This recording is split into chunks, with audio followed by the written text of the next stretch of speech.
Yo guys, Visionist Jen here, bringing you more Marvel Rivals content. In today's video, I'll be bringing you the full Scarlet Witch guide, following the latest Season 2 update, breaking down all of her abilities, including her newly added team up with Doctor Strange, and addressing both her strengths and weaknesses. This is episode 18 of my new Hero Series guides, with all of the previous episodes on the channel, and on that note, let's get right into it.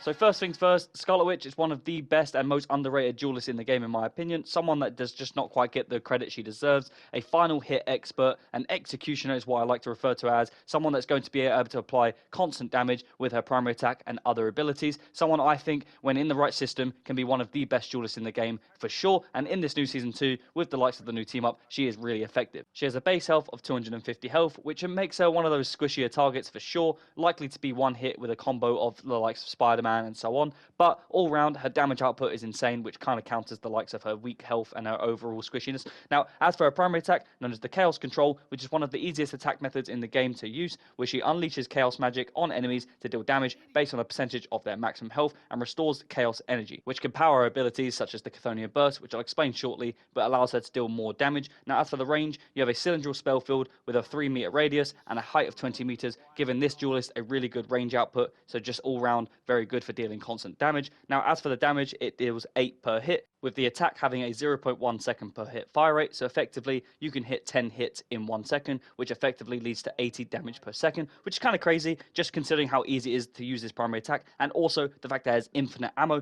so no reloading needed, and also hitting the Chaos Control allows you to charge, as I said, your Chthonian Burst, which is your L2 ability, which basically fires a straight line projectile that generates a spell field upon impact at 120 meters per second, so it travels incredibly fast, dealing 40 damage within a 3-meter radius, and also has 4 charges as I mentioned, with a charge speed of 0.2 per second, so 5 seconds per charge and 20 seconds in total if you're not using your primary to obviously build it. This is all due to passive, so this basically encourages you to focus on dealing constant damage, using your primary attack to maintain pressure in order to maximize your damage output. Now, as for the L1 ability, known as the Dark Seal, where you land a hit on an enemy target or the scene, basically if you put it into the middle of the objective or onto an enemy, effectively you will pop a force field that periodically stuns enemies within the range. Now, it is effectively a straight line projectile that generates a spell field at 40 meters per second, so it travels pretty slow, but it has a 3-meter radius and a 4.5 second duration, with effectively anytime it detects an enemy, it will freeze them or stun them in place at intervals of 1.25 seconds per time. So basically 3 stuns, you effectively want to put down the force field and then pop it and detonate it, and then every sort of 1.25 seconds it will detonate and freeze enemies, but also prevents players like Thor from charging up Mjolnir and getting away. So anyone that relies on mobility to dip in and out will be affected by this, which is really useful for crowd control and really sort of underrated in my opinion. Now, as for our R1 ability, this is the evasive ability known as Mystic Projection. By pressing R1, you enter a phase state of free flight, which can be used for 1.5 seconds each use, with a 50% movement boost provided, so 9 meters per second, and as I mentioned, 2 charges on this ability, with a charge time of 10 per second. This is a really effective ability for being able to constantly apply damage, as you can sort of use it to go up and down, levitate around buildings, move around, get away, stay alive, and then get back to your teammates to regroup. But also you can utilize this ability for evasion, to then combine with your telekinesis ability by pressing X. When you're in the air, you fall slowly at a 6 meters per second horizontal movement speed, and also descending at 3.5 meters per second, just to sort of stay in the air for a bit longer. And also if you're in the fight, when you're up in the air and then you're dropping down slowly, it's sometimes harder for enemies to see you, as they're not necessarily going to be looking up in the air, so it can just be almost like a surprise element, that 1 minute you're on the ground,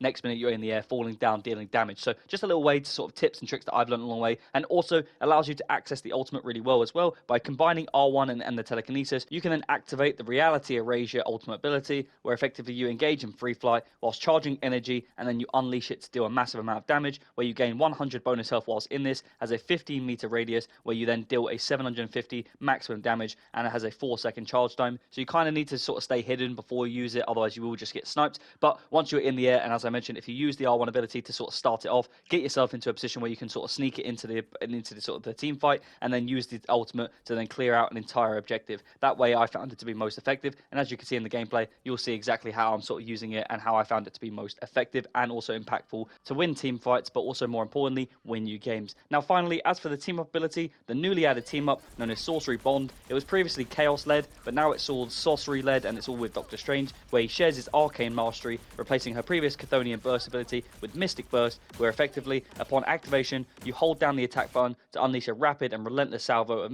magical missiles in the target direction, where you fire straight line projectiles again that generates a spell field upon impact, dealing 10 damage per projectile hit, and then a 12 damage for the spell field that's within that radius, which has a 1.5 meter radius, traveling at 120 meters per second, and also you get to fire 0.15 rounds per second fire rate during a 10-second duration, and has a 30-second cooldown in between uses. Now, this is a direct meta change in my opinion, giving Scarlet Witch more purpose and better damage capabilities than before, whereas previously she provided Magneto with more damage, which made him slightly overpowered in a sense when they were together, especially considering how good of a tank he is anyways. But now, with this new change, hopefully Scarlet Witch is a lot better in this Season 2, and going forward, it just should be a better meta all round in my opinion. So in summary, Scarlet Witch is a great duelist for damage output, evasion, and also fits into many team comps, so she's versatile, and she is basically a final hit specialist, and executioner is what I've referred to them as, and she is just someone who's really easy and simple to use, and quite effective in pretty much most areas as a duelist anyways. Now, that's pretty much it guys.